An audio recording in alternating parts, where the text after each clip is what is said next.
ہم باقاعدہ آغاز کریں گے ہمارے سب سے پیارے سیگمنٹ عالم کے بول کا، جس میں بہت زیادہ رہنمائی حاصل کرتے ہیں ہم بھی اور آپ بھی، جتنے دیکھنے والے ہیں۔ علماء ہمارے ساتھ موجود ہوتے ہیں، بڑے جید علماء ہیں، نامور علماء ہیں، جن سے ہم اپنے نالج کو بڑھانے کے لیے بڑا مستفید ہوتے ہیں۔ ٹاپک میں دوبارہ بتا دیتی ہوں، حضرت امام عبداللہ بن مبارک رحمۃ اللہ علیہ کا یوم وفات ہے، اس پر ہم ڈسکشن کریں گے۔ جی، علامہ امین شہیدی صاحب، ان کی خدمات کے حوالے سے، شخصیت کے حوالے سے بتائیں کہ کتنی بڑے لوگ تھے یہ، کہ جن کی وجہ سے آج ہم تک پہنچا کے نبی کریم صلی اللہ علیہ وسلم نے کیا فرمایا، ہم نے زندگی کیسے گزارنی ہے، یعنی دین کے بارے میں پھر یہ پہنچانے کا ذریعہ تھے یہ لوگ۔ بسم اللہ الرحمن الرحیم، اللہم صلی علی محمد وآل محمد۔ میں اس موضوع کے انتخاب کے حوالے سے پہلے تو مبارکباد پیش کروں گا، چونکہ میرا خیال ہے ہم تاریخ اسلام کے مشاہیر اور بزرگوں کو ان کی سیرت، ان کی زندگی کے نشیب و فراز، ان کی خدمات، ان کی علمی جو جد و جہد ہے، اس کو اجاگر کر کے ہی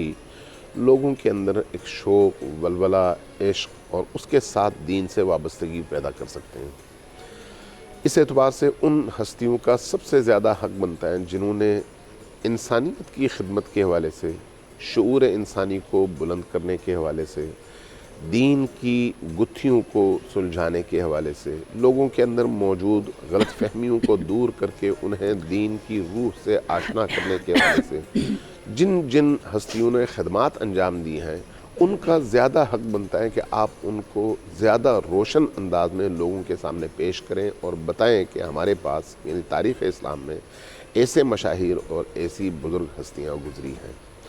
حضرت عبداللہ ابن مبارک انہی ہستیوں میں سے ایک ہستی ہیں۔ میں ان کی سوانح عمری کے حوالے سے پڑھ رہا تھا کہ ایک ایسی شخصیت جس نے حدیث کے میدان میں، دین شناسی کے میدان میں، خود حدیث میں صحیح اور سقیم کو الگ الگ کر کے درست احادیث کو لوگوں تک پہنچانے کے حوالے سے، شاگردوں کی تربیت کے حوالے سے، تربیت نفوس کے حوالے سے جو خدمات انجام دی ہیں، ان خدمات کو اگر پیش نظر رکھا جائے تو یہی خدمات ہیں جو بعد کی آنے والی انسانیت کی تربیت میں بنیادی کردار ادا کرتی ہیں۔ بے شک۔ تو اس لیے وہ معاشرہ جو اپنے علماء کی اہمیت اور اس کی قدر و قیمت سے واقف نہ ہو، وہ پھر تاجر معاشرہ بنتا ہے۔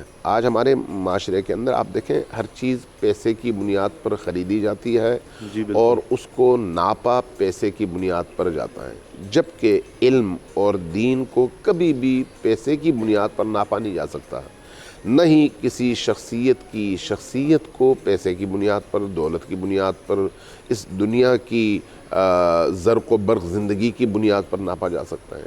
انسان کی قیمت یہ مادی دنیا نہیں ہے۔ جب ایسا ہے تو پھر تاریخی مشاہیر کی قدر و قیمت کو بھی ہم اگر ناپنا چاہیں تو ان کی خدمات کی بنیاد پر ہم ناپ سکتے ہیں، ان کی فکر کی بلندی کی بنیاد پر آپ ناپ سکتے ہیں، انہوں نے معاشرے پر جو نقوش چھوڑے ان نقوش کی بنیاد پر آپ ناپ سکتے ہیں۔ تو اس حوالے سے قدیم زمانے میں تو یہ بہت اچھی روایت تھی کہ شیعہ سنی سب ایک دوسرے کے مکاتب میں، ایک دوسرے کے مدارس میں، ایک دوسرے کی علمی محافل میں جایا کرتے تھے، پڑھا کرتے تھے، ایک دوسرے کے اساتذہ سے استفادہ کیا کرتے تھے، اور اس استفادے میں کبھی یہ چیز مانع نہیں بنتی تھی کہ اس کا فکری فرض کریں یا فقہی منہج کیا ہے۔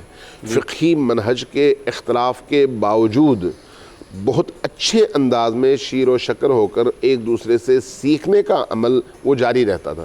آج جب کسی شیعہ سے سنی کے بارے میں، سنی سے شیعہ کے بارے میں، دیوبندی سے بریلوی اور بریلوی سے دیوبندی کے بارے میں پوچھیں تو ایک دوسرے کے روش کے حوالے سے، علمی کاموں کے حوالے سے بے خبر ہوتے ہیں۔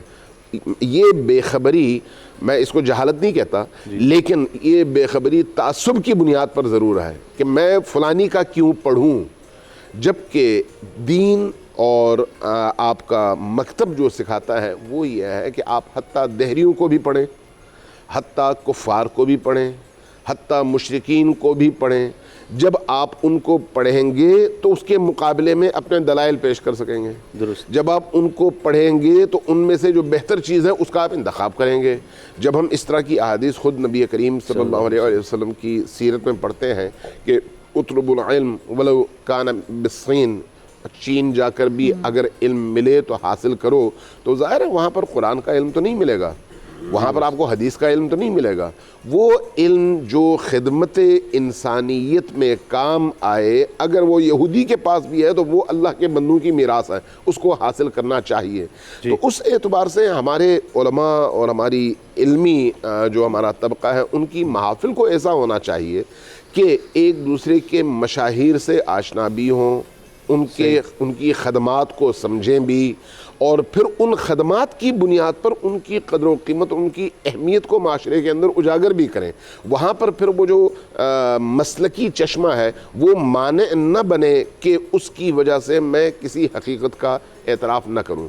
تو اس بنیاد پر میں اپریشیٹ کروں گا کہ اس طرح کی وہ تمام شخصیات جنہوں نے دین کی خدمت کے حوالے سے کوئی رول پلے کیا ہے, دین کے فہم کے حوالے سے اس کاروان فہم و ادراک اور علم کو آگے بڑھانے میں کوئی رول پلے کیا ہے, اگر وہ گمنام بھی ہیں تو ایسی شخصیات کو میدان میں لا کر لوگوں کو ان سے آشنا کرنا چاہیے, تاکہ جو نئی نسل ہے اس کو بھی, اور ہمارے جو علمی طبقات ہیں جن کو ہم عمومی طور پر مدارس کہتے ہیں, ان کو بھی کم از کم کشادگی اور فکری وسعت جو ہے مل سکے اور وہ ایک دوسرے سے سیکھ سکیں. مفتی محمد وسیم صاحب, جو عبداللہ بن مبارک رحمۃ اللہ علیہ کی احادیث ہیں ان کے حوالے سے فرمائیے, نہیں جو انہوں نے حدیث آگے نقل کی, کس طرح سے وہ جاتے تھے, کس طرح سے ان کو اکٹھا کرتے تھے, اور ان کی حقانیت جو ہے اس پر کس طرح سے وہ کام کرتے تھے؟ اعوذ باللہ من الشیطان الرجیم, بسم اللہ الرحمن الرحیم. آپ کے سوال کی طرف آنے سے پہلے سب سے پہلے تو میں یہ کہوں گا کہ آج کا ہمارا عنوان بہت زبردست ہے.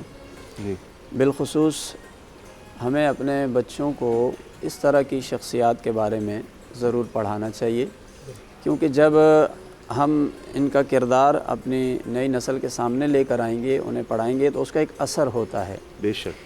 اور چونکہ ان کا کردار بہت ہی شاندار رہا, ہر لحاظ سے, عمل کے لحاظ سے, تقوی کے لحاظ سے, سخاوت کے لحاظ سے, قربانی ایثار کے لحاظ سے, علم حاصل کرنے اور پھیلانے کے لحاظ سے, یعنی ان کی یہ اپنی ذات میں خود ایک مثال ہیں. تو اس لیے اس طرح کی جتنی بھی شخصیات ہیں ان کے حوالے سے ہماری نئی نسل بہت کم جانتی ہے, اور یہ چیزیں جب ہم ڈسکس کرتے ہیں تو یہ ہمارے جذبات کو بڑھاتی ہیں اور دینی جو میدان ہے اس میں ہمارے لیے جو مددگار بنتی ہیں.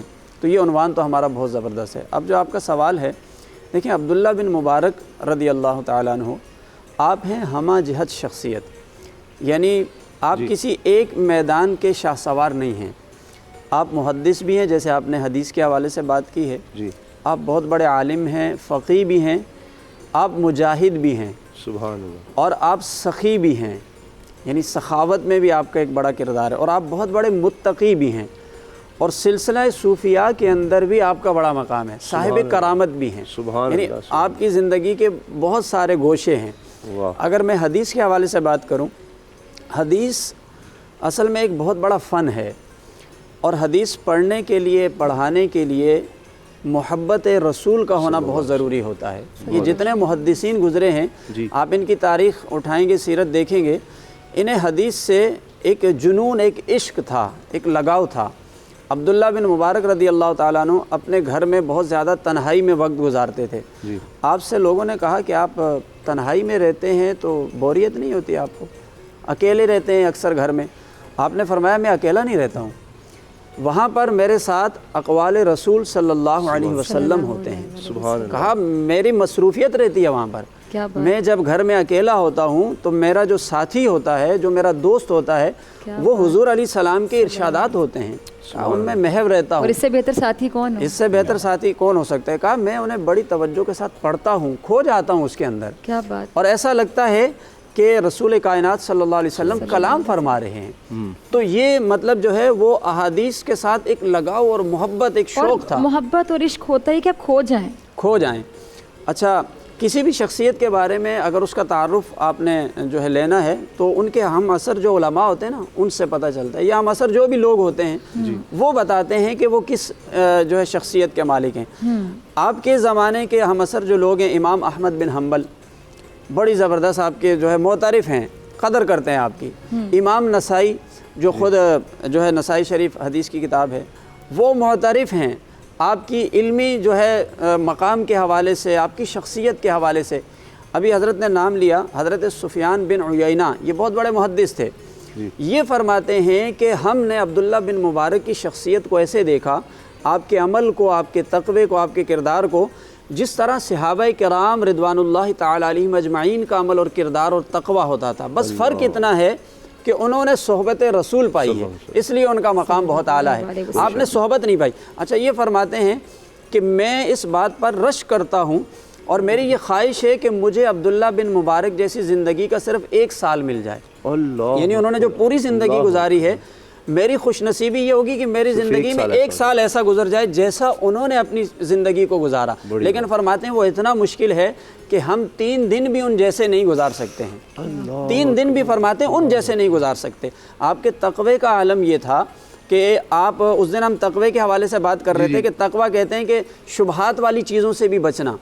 آپ یہ فرماتے ہیں اگر تمہارے پاس کوئی 1 درہم ایسا آ جائے کہ جس کے بارے میں تمہیں شبہہ ہے کہ بھائی ہو سکتا ہے اس کے اندر اس کی حاصل کرنے میں کوئی نہ کوئی غلط راستہ تو نہیں، فرماتے ہیں 1 درہم جو شبہے میں مل رہا ہے اس کو واپس لوٹا دینا 1 لاکھ درہم صدقہ کرنے سے بہتر ہے۔ کیا بات، یعنی یہ بہت باریک بات فرمائی انہوں نے۔ آج کل ہم لوگ صدقات بہت کرتے ہیں، حج بھی کرتے ہیں اپنے پیسے سے، خیرات بھی کرتے ہیں، آپ فرماتے ہیں کہ نظر اس پہ رکھو کہ تم اپنا مال حاصل کیسے کر رہے ہو، تمہارے پاس رزق آ کیسے رہا ہے اس پر نظر رکھو۔ 1 روپیہ بھی اگر اس جگہ سے آ رہا ہے جس میں تمہیں شک ہے تو بدلے میں 1 لاکھ درہم کرنا بھی یہ بہتر نہیں ہے کہ وہ تم صدقہ کرو۔ اچھا مفتی نوید صاحب، آپ کی طرف میں آنا چاہوں گی، اساتذہ کا بڑا کردار ہوتا ہے کسی بھی شخصیت کو بنانے میں، سنوارنے میں یا سکھانے میں، تو ان کے اساتذہ کے بارے میں بھی ذرا فرمائیے گا۔ ابو حنیفہ ان کے استاد میں شامل تھے، اساتذہ میں امام مالک، مزید روشنی ڈالیے گا۔ بسم اللہ الرحمن الرحیم۔ بہت شکریہ۔ حضرت عبداللہ بن مبارک، جیسا کہ مجھ سے قبل بات ہوئی، یہ بنیادی طور پر ترکی النسل تھے اور ان کے والد کسی کے غلام تھے، اسی مالک کے پاس کام کرتے تھے جیسے حضرت نے کہا۔ اس مالک نے پھر اپنی بیٹی ان کے نکاح میں دے دی اور حضرت عبداللہ بن مبارک اس نکاح کے بعد پیدا ہوئے، تو آپ نے اصول علم کے لیے مختلف جگہوں کا سفر بھی کیا اور بغداد بھی ان کا جانا ہوا اور بغداد میں یہ کافی عرصہ رہے۔ سیدنا حضرت امام اعظم ابو حنیفہ رحمۃ اللہ تعالی علیہ جو اس امت کے واقعتاً سراج اور چراغ ہیں، اور میں نہیں سمجھتا کہ صحابہ کرام علیہم الرضوان کے بعد امت کے جو بڑے بڑے علماء گزرے ہیں ان میں کوئی امام اعظم کی برابری کر سکے۔ اور حضرت سیدنا امام اعظم ابو حنیفہ خود کہتے ہیں کہ میرے پاس یہ علم اور یہ جو سب کچھ ہے، اگر یہ 2 سال مجھے امام جعفر صادق کی خدمت میں رہنے کا موقع نہ ملتا تو میں اس درجے پر نہ پہنچتا، کیونکہ اصل میں باب مدینۃ العلم جو ہے وہ سیدنا علی ہیں، تو آپ کی اولاد کے پاس جو علم کا سلسلہ رہا وہ آگے بڑھا اور وہی علم جو امام اعظم ابو حنیفہ کے پاس آیا تو امام اعظم ابو حنیفہ نے اپنے شاگردوں کو وہ علم عطا کیا۔ ان کے شاگردوں میں اگرچہ عبداللہ بن مبارک سے بڑے نام ہیں، امام محمد بہت بڑا نام ہے، امام یوسف ہیں اور کئی ائمہ ہیں، لیکن ان شاگردوں میں ایک نام عبداللہ بن مبارک کا بھی ہے۔ حضرت عبداللہ بن مبارک کی زندگی کو آپ دیکھیے تو یہ عراق میں رہتے ہیں اور ابن جری اس حوالے سے ایک بات کہتے ہیں کہ میں نے عراق میں ما رأیت افصح منہ، کہ میں نے ان سے زیادہ فصیح و بلیغ آدمی نہیں دیکھا، یعنی عراق میں ان کے اماثر لوگوں کی بات وہ کرتے ہیں۔ تو اس طریقے سے، اور ان کی زندگی کا رمضان المبارک کا مہینہ ایک خاص پہلو یہ ہے کہ یہ بڑے سخی تھے۔ آج ہم سخاوت کرتے ہیں اور ہم یہ سمجھتے ہیں کہ ہم نے کچھ مال دے دیا اور ہم بڑے مرتبے پر پہنچ گئے۔ حضرت عبداللہ بن مبارک کے پاس جو مال ہوتا وہ اللہ کے راستے میں لٹا دیا کرتے۔ حاتم طائی کی مثال بڑی مشہور ہے، لیکن چونکہ حاتم طائی مسلمان نہیں ہوا لیکن اس کی سخاوت بہرحال ضرب المثل ہے، تو علماء کے طبقہ میں اور محدثین کے طبقہ میں عبداللہ بن مبارک کی سخاوت یہ بہت زیادہ مشہور تھی کہ آپ کے پاس جو آیا آپ اٹھا کر اللہ کے راستے میں خرچ کر دیتے تھے، لوگ آپ کی ذات پر اعتماد کرتے۔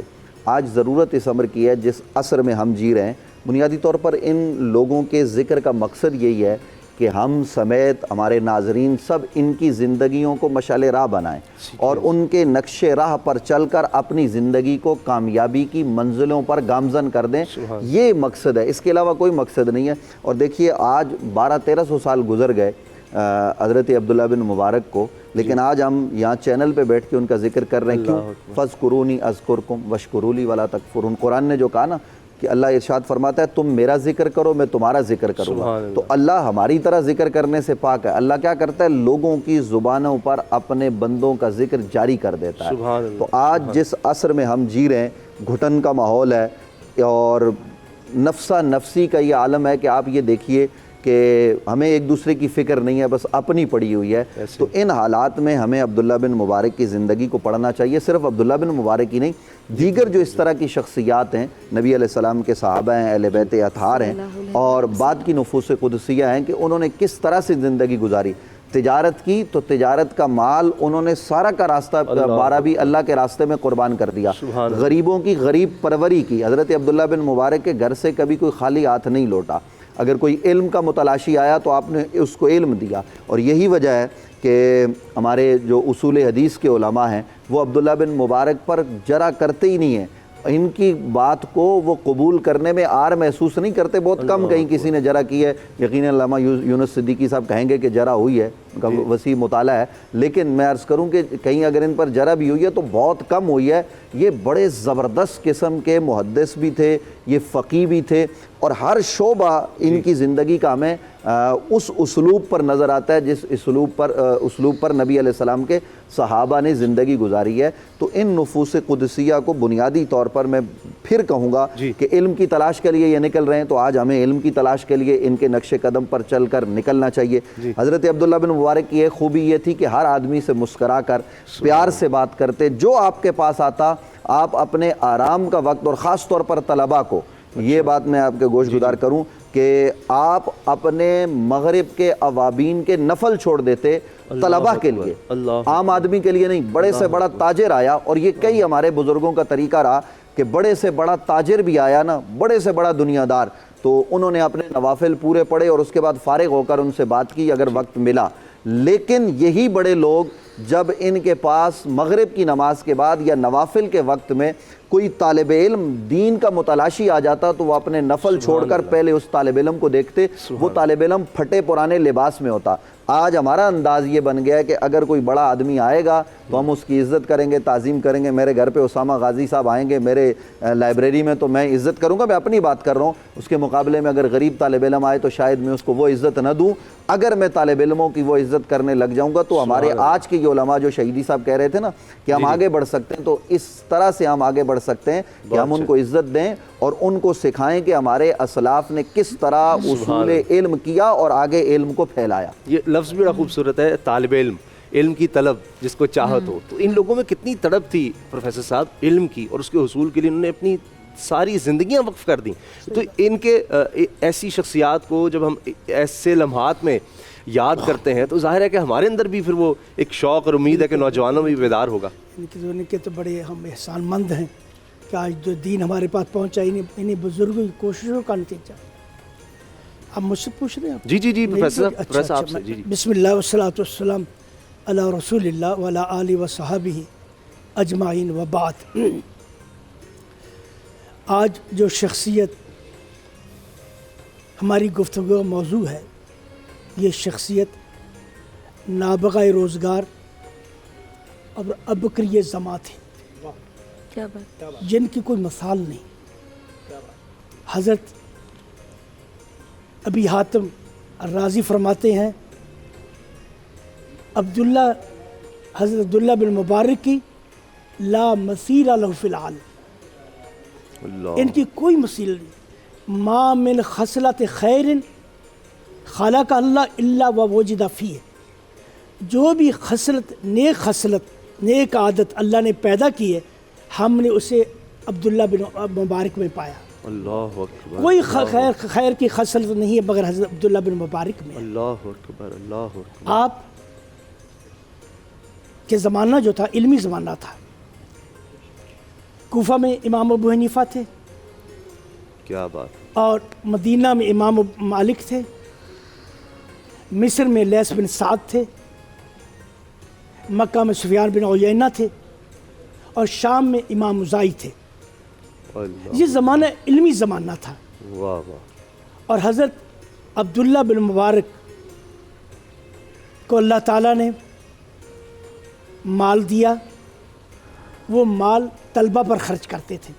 سبحان اللہ، امام عبداللہ بن مبارک رحمہ اللہ اس زمانے کی جو تعلیمی سرگرمیاں تھیں ان کے لیے اپنا مال خرچ کیا سبحان اللہ، تاکہ علم پھیلے۔ سبحان اللہ، آپ طلبہ حدیث کے لیے جو طلبہ نکلتے ان کا بیاد احترام کرتے تھے، اور فرماتے تھے جو مال کماتا ہوں تجارت کرتا ہوں طلبہ کے لیے کرتا ہوں۔ سبحان اللہ، آپ عظیم کردار کے انسان تھے۔ اب ان کردار کا آپ اس سے اندازہ کر لیجیے، آپ صرف گفتار کے ہی غازی نہیں تھے، کردار کے غازی بھی تھے۔ سبحان اللہ، آپ کے پڑوس میں ایک یہودی رہتا تھا، یہودی نے اپنا گھر بیچنے کے لیے اعلان کیا، تو لوگ آئے، گھر کی قیمتیں لگائی، تو کہنے لگا میں 2000 دینار لوں گا۔ لوگ کہنے لگے مارکیٹ میں تو یہ قیمت نہیں ہے، آپ کا گھر 1000 دینار کا ہے۔ کہتے 1000 تو میرے گھر کا ہے، 1000 میرے پڑوس کا ہے، اللہ اکبر، یہ پڑوس بڑا عظیم ہے، اللہ اکبر، میں اپنا پڑوس بھی ساتھ بیچوں گا، جب تم میرے گھر میں آؤ میرا پڑوس بھی تمہیں حاصل ہوگا۔ اس لیے کہتے ہیں نا عربی زبان اجار قبل الدار، گھر خریدنے سے پہلے دیکھو پڑوسی کون ہے۔ سبحان کیا اللہ، بات، اور رسول اکرم صلی اللہ علیہ وسلم نے بری پڑوسی سے اللہ کی پناہ پکڑی۔ اللہ من اعوذ بک من سوء الجار فی دار المقام، اللہ میں تیری برے پڑوسی سے تیری پناہ پکڑتا ہوں۔ تو یہ حضرت جو تھے اتنے عظیم انسان تھے، علم کی عزت، علم کا وقار انہوں نے حفاظت کی۔ ایک دفعہ عبداللہ بن علی جو طرطوس کے حاکم تھے، گورنر تھے، وہ رات کو اپنے کام سے فارغ ہو کر حضرت کے پاس آ گئے گھر میں، کہنے لگے حدثنی یا شیخ، حدثنی، مجھے حدیث سنائیے۔ آپ چپ۔ پھر حدثنی، مجھے حدیث سنائیے۔ آپ چپ۔ پھر حدثنی، شیخ مجھے 3 دفعہ کہا۔ جب آپ خاموش رہے تو حاکم گورنر اپنے غلام سے کہنے لگا اٹھو چلے، حضرت ہمیں حدیث نہیں سنانا چاہتے۔ جب اٹھ کر جانے لگے تو حضرت ان کے ساتھ چلے، گورنر کے ساتھ اس کی سواری تک۔ جب سواری پر بیٹھ کے کہنے لگے دیکھو میں اپنے نفس کو تیرے سامنے جھکا سکتا ہوں، لیکن حدیث سے رسول کو تیرے سامنے بے عزت نہیں کر سکتا۔ اگر سیکھنا ہے وہاں آؤ، یہاں سب لوگ سیکھتے ہیں۔ اللہ، اللہ، لا اذل حدیث النبی صلی اللہ علیہ وسلم، میں اللہ کے رسول کی حدیث کو ایسے نہیں کروں گا۔ اور تم یہ سمجھو تمہیں گورنر ہو میں تیرے سامنے یہ کروں؟ نہیں، ایسا نہیں ہے۔ یہ آپ کی عظمت تھی، آپ اللہ والے تھے، آپ مجاب الدعوات تھے، آپ جو اللہ سے مانگتے اللہ دے دیتا تھا۔ سبحان ایک دفعہ ایک اندھا آپ کے پاس آیا، کہنے لگا حضرت میرے لیے دعا کیجیے، اللہ میری نگاہیں واپس کر دیں۔ آپ نے اللہ سے دعا کی، اسی وقت نگاہیں واپس ہو گئی۔ اللہ اکبر، ایک بہت بڑا عیسائی تھا، بڑا عالم تھا، جرجس اس کا نام تھا، بڑا عالم تھا وہ، یعنی عربی زبان کا بڑا ادیب تھا۔ حضرت نے اللہ سے دعا کی یا اللہ اس کو مسلمان کرتے، وہ فوراً مسلمان ہو گیا، سبحان اللہ، اور اس نے اس کے بعد حدیث کی بڑی خدمت کی۔ تو حضرت جو تھے بہت عظیم تھے، شجاعت میں، فقاہت میں، سخاوت میں آپ کا کوئی مثیل نہیں، جہاد میں سب سے آگے رہتے، بہادری میں سب سے آگے تھے۔ ایک دفعہ جب رومیوں سے لڑائی ہوئی جی، تو رومی لشکر لگا ہوا، سفید بندی ہوئی ہے، ادھر مسلمانوں کا لشکر ہے، تو رومیوں سے ایک بڑا بہادر نکلا، کہنے لگا کوئی ہے مسلمانوں میں جو میرا مقابلہ کرے؟ حضرت حدیث روایت میں آتا کانا ملثمن، آپ نے اپنا چہرہ ڈھاکا ہوا تھا، آپ نکلے تلوار لے کر، اس کا مقابلہ کیا، پل بھر میں اس کی گردن اڑا دی اور واپس آ گئے۔ پھر ایک نکلا، کوئی ہے؟ آپ پھر نکلے، پھر اس کو اڑا دیا۔ اسے 3 آپ چہرہ چھپا، لشکر میں شور مچ گیا، یہ کون آدمی ہے، یہ کون آدمی ہے؟ آپ اپنا چہرہ نہیں کھول رہے، یہ اللہ والوں کی شان، اللہ والے نام کے پیچھے نہیں پڑتے۔ کیا بات ہے، کیا بات، یہ نام کوئی چیز نہیں ہے۔ جب انسان مر جاتا ہے سب سے پہلے لوگوں کی زبان سے انسان کا نام ختم ہوتا ہے۔ لوگ کہتے میت کہاں ہے، فلاں، یہ نہیں کہتے فلاں کا ہے، ہے. اب میت ہاسپٹل میں پڑی ہوئی ہے, میت کا جنازہ, میت یعنی سب سے پہلے جو چیز انسان کی زبان سے نکلتی ہے, لوگوں کی زبان سے ختم, اس کا نام ہوتا ہے. یعنی پروفیسر صاحب جو بھی کرتے ہیں اللہ والے وہ دکھاوے کے لیے نہیں کرتے. دکھاوے کے لیے. تو کوئی ساتھی تھے, انہوں نے حضرت ایسے ہلا دیا, دیکھا, دیکھ کر کہنے کہ ہاں عبداللہ, انت شنعت علیہ, تو نے میرے ساتھ بڑا برا کیا, میں نہیں چاہتا تو کوئی جان لے. یہ کیا بات, یہ لوگ اللہ والے تھے, انہوں نے جو کچھ کیا اللہ کے لیے کیا, اسی لیے اللہ نے ان کے نام کو بلند رکھا. کیا بات ہے. اب سفیان ثوری انہی زمانے کے ہیں, ان کے ساتھیوں میں سے. سفیان ثوری کی کیا حالت ہے آج؟ سفیان ثوری کی کوئی کتاب نہیں ہے. امام عبداللہ بن مبارک کی تو کتاب ہے, کتاب الزہد, کتاب الرقاق, یہ تو ہے. امام بخاری رحمہ اللہ فرماتے ہیں, بخاری جب درس یعنی ریلے سے پہلے میں نے عبداللہ بن مبارک کی ساری کتابیں حفظ کر دی. اچھا پروفیسر سفیان ثوری کی اپنی بات کی, اگر میں غلط نہیں تو کیا وہ ان کے اساتذہ میں شامل نہیں تھے؟ سفیان ثوری جو تھے وہ ان کے اساتذہ میں شامل تھے نا, ان کے ہمسر ہیں, بلکہ سے بڑے ہمسر یہ اساتذہ میں شامل تھے میرے جہاں تک مجھے پتا. ٹھیک ہے, تو وہ نا سفیان ثوری رحمہ اللہ, میں اس کی بات بتانا چاہتا ہوں. دیکھو نام جو ہوتے ہیں یہ اللہ زندہ رکھتا ہے. کیا بات ہے, نام اللہ زندہ رکھتا ہے. بے شک. امام ثوری رحمہ اللہ نے کتاب حدیث جمع کی, جمع کرتے چلے گئے, کہتے جب میں آخر میں آ کر میں ان کے صحیح کمزور ضعیف حدیث کو صحیح سے الگ کر دوں گا. جب کرنے بیٹھے ان کو سمجھ آئی, بوڑھے ہو گئے تھے, فرمانے لگے میری ساری کتابیں دبا دو. کیا بات. ایسا لوگ یہ کتابیں پڑھ کے گمراہ ہو جائیں. لیکن آج حدیث کی ہر کتاب میں امام ثوری کا نام ہے, قال سفیان الثوری, قال فلاں فلاں. یہ نام کیسے زندہ ہے؟ وہ اللہ کے لیے مخلص نے, اللہ نے ان کو زندہ رکھا, دلوں میں ان کی محبت کر دی. ان الذین آمنوا وعملوا الصالحات سیجعل لهم اقواما ودا, جو لوگ نیک و صالح ہوتے اللہ ان کی محبت دلوں میں ڈال دیتے ہیں. سبحان اللہ. کیا بات. یا یہ محبت جو ہے تو ہم ان کو لے کر بیٹھے ہوئے ہیں, آپ ان کا ذکر کر رہے ہیں, ان کی عظمت کو سلام کر رہے ہیں. انہوں نے امت اسلامیہ کے لیے بہت کچھ کیا. حضرت کی بھی ایک بات میں آپ سے ضرور کروں. دیکھو کتنے ادب والے لوگ تھے, کتنے عظیم لوگ تھے. آپ مدینہ تشریف لائے, امام مالک رحمہ اللہ نے آپ کو دیکھا, اپنی مجلس سکر گیا تھا, اب یہاں میرے برابر میں بیٹھو, احترام دیکھے آپ.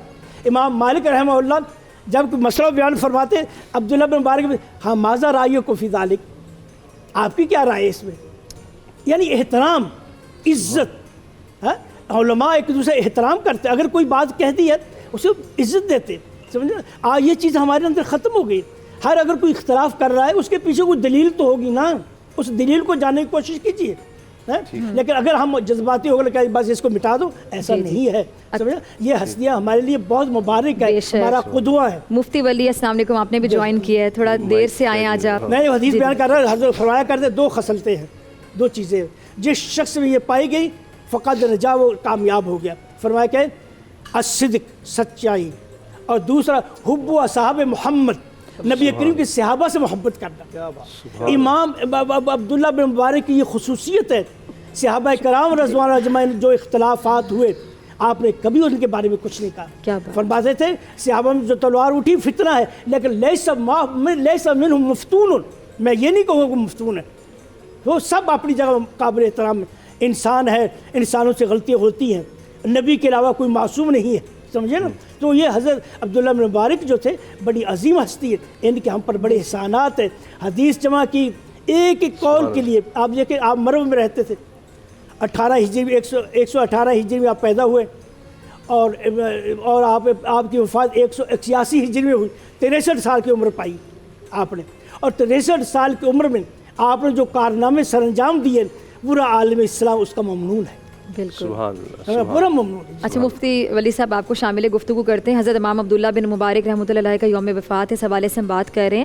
تو ایک سوال میرے ذہن میں آیا کہ جس طرح آپ نے بڑی پیاری بات کی پروفیسر صاحب کہ اللہ تعالیٰ نام زندہ و جاوید رکھتا ہے. ہمارا کانسیپٹ ہے کہ واتو عزو منتشا واتو ذلو منتشا, اللہ تعالیٰ کے علاوہ عزت کوئی نہیں دے سکتا, کوئی آپ کی عزت چھین نہیں سکتا. جو اللہ نے آپ کے لیے لکھ دیا وہ لکھ دیا, اس انسان کی اتنی اوقات ہی نہیں, ضرورت ہی نہیں. اچھا اگر ایک چیز ہوتی ہے کہ آپ کی تقدیر میں لکھ دیا گیا, آپ کی قسمت میں, آپ کے نصیب میں لکھ دیا گیا کہ آپ کا نام اتنا زندہ و جاوید ہوگا.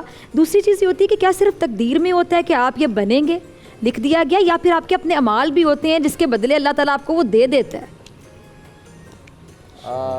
آپ خود ہی ڈاکٹر ہیں، دانشور ہیں، پڑھے لکھے ہیں، اسامہ غازی صاحب کو نہیں، لیکن آپ کے ساتھ جو آپ لوگوں کے ساتھ جو مفتی، علامہ، یہ جو علماء ہوتے ہیں نا، ان سے کم پڑھے لکھے ہیں، نہیں، تو آپ لوگوں سے ہمیں رہنمائی ہمیشہ چاہیے آپ ہوتی ہے. رات کی جو ہے نا پڑھائی اور پھر جو گفتگو رات کو میں آپ کو بہت دیر تک سنتا رہا، آپ کو میسج بھی کرتا رہا. جی.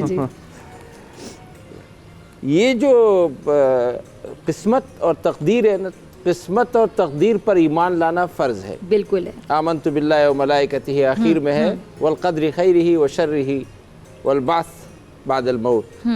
تقدیر جو کچھ ہے اس پر ایمان لانا، اسی کو قسمت کہتے ہیں. بالکل. تقدیر میں اپنی طرف سے کوئی بات جو بھی کرے گا، جو کچھ بھی بولے گا، غلط ہے. تقدیر کے معاملات میں مجھے یہ نہیں پتا کہ آپ کے کیا پلاننگ ہے مستقبل کے، آپ کی کیا پلاننگ ہے. بالکل. اللہ تعالیٰ نے کس طرح اپنے اس نظام کو چلانا ہے، عالمین کو چلانا ہے، اس تقدیر میں اس قسم کی باتیں یا اس میں دور رہنا چاہیے. ٹھیک ہے. جو تقدیر میں زیادہ بولے گا وہ اتنے ہی تقدیر میں بڑا جاہل ہے. اب مسئلہ یہ ہے کہ انسان کے لیے کیا صرف قسمت ہے یا صرف اعمال ہے. اب یہ جو مشاہداتی دنیا ہے، محسوسات کی دنیا، جس کو سائنس کی دنیا کہتے ہیں، سائنس کی دنیا یہ کہتی ہے کہ نہیں، آپ کا عمل. اور یہ جو روحانیات کی دنیا ہے، اس میں زیادہ تر اعتبار اس پر ہے کہ آپ کی نیت کیا ہے، آپ کی سوچ کیا ہے، آپ کا کانسیپٹ کیا ہے، آپ کا ایمان کیا ہے، آپ کے نظریہ کیا ہے، ویژن کیا ہے، ان چیزوں پر. اسلام کہتا ہے یہ دونوں چیزیں، آپ کو ایمان اور اسلام. ایمان کیا ہے؟ ایمان آپ کا نظریہ اور عقیدہ ہے. اسلام کیا ہے؟ وہ آپ کا عمل ہے. اگر آپ مومن ہیں، مسلم نہیں ہیں، آپ کا عمل نہیں ہے، تو آپ کا ایمان ناقص ہو جاتا ہے. ایمان کے درجات ہوتے ہیں، ہزاروں درجات ہوتے ہیں. اس دن علامہ صاحب نے فرمایا تھا، اور صحیح بخاری کے حدیث سے، الایمان بضع و سبعون شعبۃ. اسی طریقے سے اگر آپ کا ایمان نہیں اور اسلام ہے، پھر تو کچھ نہیں ہے. کچھ بھی نہیں. پھر تو کچھ بھی نہیں ہے. اس کو اس طرح بھی جوڑا جا سکتا ہے جیسے علم ہے اور عمل ہے. بعض لوگوں کے پاس علم ہوتا ہے، عمل نہیں ہوتا. بعض لوگوں کے پاس عمل ہوتا ہے، علم نہیں ہوتا. یہ جو عابد ہوتے ہیں ان کے پاس عمل زیادہ ہوتا ہے. یہ جو علماء ہوتے ہیں، آپ جیسے ڈاکٹر، دانشور ہوتے ہیں، جو دنیا میں انہوں نے، اس کے لیے کوئی ضروری نہیں ہے کہ وہ مسلم ہو یا غیر مسلم ہو، وہ نیک ہو یا بد ہو. عالم، علم ایک الگ دنیا ہے، اور علم جو ہے نا وہ اپنی ذات میں محمود مطلوب ہے. قرآن میں اور حدیث میں وہ مطلق ہے. اس کے لیے یہ ضروری نہیں ہے کہ وہ دین کا عالم ہو، علم ہو. اب اس میں آپ مجھے کہیں گے کہ مجھے تھوڑا سا میں نہیں، بالکل یہیں سے کریں گے اذان فجر کا. یہ بات مکمل کروں گا پلیز. ہاں، تو اب یہ جو علم اور عمل ہے، اس میں علم محمود ہے اپنی ذات میں، اور عمل محمود ہے علم کے ساتھ مل کر. لہٰذا عمل بغیر علم کے کوئی چیز نہیں ہے، اور علم بغیر عمل کے بہت کچھ ہے. اسی کو کہتے ہیں فقیہ واحد اشد علی الشیطان من الف عابد، جو حدیث میں آتا ہے کہ ایک عالم 1000 عابدوں سے بہتر ہے. اب عبداللہ ابن مبارک رحمۃ اللہ علیہ کی بات ہو رہی تھی. عبداللہ مبارک کہاں پیدا ہوئے، کب پیدا ہوئے، کون سی تاریخ ہجری، فلاں فلاں. اس کے بجائے ہمیں شخصیات کے فلسفے میں جانا چاہیے کہ شخصیت کیسے بنتی ہے، کیوں بنتی ہے. جو آپ کا سوال تھا کہ اس میں کیا کیا عوامل ہوتے ہیں اور محرکات ہوتے ہیں. جی مفتی ولی خان صاحب، بڑی خوبصورت آپ گفتگو فرما رہے تھے. تو حضرت عبداللہ بن مبارک رحمۃ اللہ علیہ کے حوالے سے آپ نے کہا کہ ان کا کیا زندگی کا فلسفہ کیا تھا. حضرت عبداللہ ابن مبارک رحمۃ اللہ علیہ ایک عالم اسلام کا، امت مسلمہ کا ایک ایسا نام ہے کہ اس نام کی تاریخ اور اس کے ٹوہ میں مجھے اور آپ کو اور امت کے نوجوانوں کو لگنا چاہیے کہ یہ کیا چیز تھی کہ پیسے بھی وہ خود کماتے تھے، حلال کی کمائی بھی تھی، اور دین بھی حاصل کیا، علم بھی حاصل کیا، اور علم کے پروان چڑھانے میں بھی کردار، تقویٰ میں بھی ایک نمبر، یہاں تک کہ جہاد میں بھی، اور علم کی جو ہے درسگاہوں کے مسندوں پر بھی. یا عابد الحرمین لو ابصرتنا، اے حرمین میں عبادت کرنے والے، اگر آپ ہمیں دیکھ لیں کہ فنحورنا بدمائنا تتخضب، کہ ہمارے جو ہے نا گردنیں اور سینے یہاں خون میں لت پت ہیں جہاد کا. تو اس نے کہا کہ جب آپ کو اس کا پتہ چل جائے گا تو آپ کو پتہ چل جائے گا کہ اس عبادت میں، جہاد والی عبادت میں، آپ بھی تو اسامہ غازی ہے نا، اللہ غازی، اللہ تعالیٰ نصیب کرے ہم سب کو یہ جہاد اور یہ معاملے. تو انہوں نے کہا اس عبادت میں، اور وہ جو آپ کی جو ہے سجدوں کی عبادت میں جو ہے مجاہد کی اعضاء اور ہے اور ملا کی اعضاء اور ہے نا. میں تخصص فی الادب کا جو یہ جو اسپیشلائزیشن کورسز ہوتے ہیں نا علماء کے لیے، اس کا نگران تھا. تو میں ہمیشہ جب بھی شخصیات پر بات آتی تھی تو میں کہتا تھا کہ ان کے وہ امتیازات لکھیں. تو مجھے ایک مرتبہ ایک شیخ نے کہا کہ حضرت آپ یہ نہیں لکھتے ہیں اس میں کہ کب پیدا ہوئے، کہ میں یار کوئی نہ کوئی تو کب پیدا ہوتا ہے، اور کوئی نہ کوئی وہ مرتا بھی ہے. تو یہ کب پیدا ہوئے کب مرے مجھے خود بھی یہ چیزیں یاد نہیں رہتی. یہ تاریخ ہے نا فلاں دن لیکن زندگی میں کیا کیا, اس نے کیا کیا اور کیوں مقام حاصل کیا, کیوں یہ میٹر مقام حاصل کرتا کیا, اس کی وجوہات کیا ہے. یہ چیزیں میں سمجھتا ہوں کہ ایک پیغام کے طور پر آپ حضرات کے جو پروگرام ہوتے ہیں, آپ کا پروگرام بہت لوگ سنتے ہیں الحمدللہ, بہت شاندار ہوتا ہے. ڈاکٹر فضا کا پروگرام آپ کا, اور بہت کمالی, اور یہ بھی ایک جہاد ہے. یہ ہے آپ غازی ہے نا, یہ بھی ایک جہاد, یہ بہت بڑا جہاد ہے.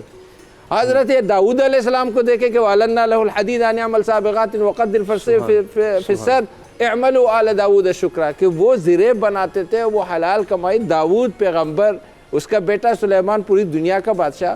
تو یہ اس طرح کی چیزیں ہمیں لینی چاہیے. آپ نے ایک سوال کیا تھا تقدیر کے بارے میں کہ تقدیر اور اعمال. ہاں, تقدیر کا مسئلہ یہ ہے کہ ایک تقدیر ہے مبرم جو بالکل قطعی اور کلیئر ہو گئی ہے کہ یہ تو ہو کے رہے گا. کچھ چیزیں ایسی لٹکی ہوئی ہے کہ اگر اس نے یہ دعا کی, یا یہ جیسے کچھ ہم کر رہے ہوتے ہیں نا کہ یہاں سے اگر یوں مڑ گیا تو یہ ہو جائے گا, یوں مڑ گیا تو یہ ہو جائے گا, ہم یہ دے دیں گے. تو وہ کچھ اس طرح کے غیر مبرم تقدیریں بھی ہیں. اور دعاؤں سے بھی تقدیر میں وہ کمی بیشی ہو دعا جاتی سے بھی, صدقہ خیرات سے بھی شاید ہوتی ہے. صدقہ خیرات اس میں اللہ تعالیٰ کے اعمال سے بھی. کن فیکون ہے, اس میں کوئی شک نہیں ہے. اللہ نے جو کسی کے لیے جو پلاننگ کی ہے, جو نظام بنایا ہے, اس میں کوئی شک نہیں ہے. اس کو کوئی تبدیل نہیں کر سکتا. لیکن آپ سے کچھ نہ کچھ عمل مطلوب ہے, کچھ آپ کبھی آپ نے بھی دکھانا ہوگا. اللہ تعالیٰ یہ چاہتا ہے کیوں, لیبلوکم ایکم احسن عملا, تاکہ وہ تمہیں آزمائے کہ تم میں سے ہر کسی میں اچھے اعمال والا کون. بس اتنی سی بات ہے. شہید الحسینی صاحب, ٹرانسمیشن کا ہماری صبح کی 13 رمضان المبارک کی جو سحری ہے وہ اختتام کی طرف ہے. اے نور خدا, نور بصیرت کی طلب ہے, رمضان کا صدقہ تیری رحمت کی طلب ہے. مخفی ہیں اسی ماہ میں رحمت کے قرینے, گرداب سے نکلے ہوئے بخشش کے سفیر. گویا ہیں تیرے عشق میں ہم سب برابر, مجلس کو تو گلدستہ فردوس بنا دے. رندوں کو ثنائے شہ لولاک پلا دے, تو شم قلم کو ید بیضائی عطا کر. بچوں کو تو افطار میں تسنیم عطا کر. رمضان المبارک کی خصوصی نشریات رمضان میں بول, صرف بول انٹرٹینمنٹ پر. رمضان میں بول.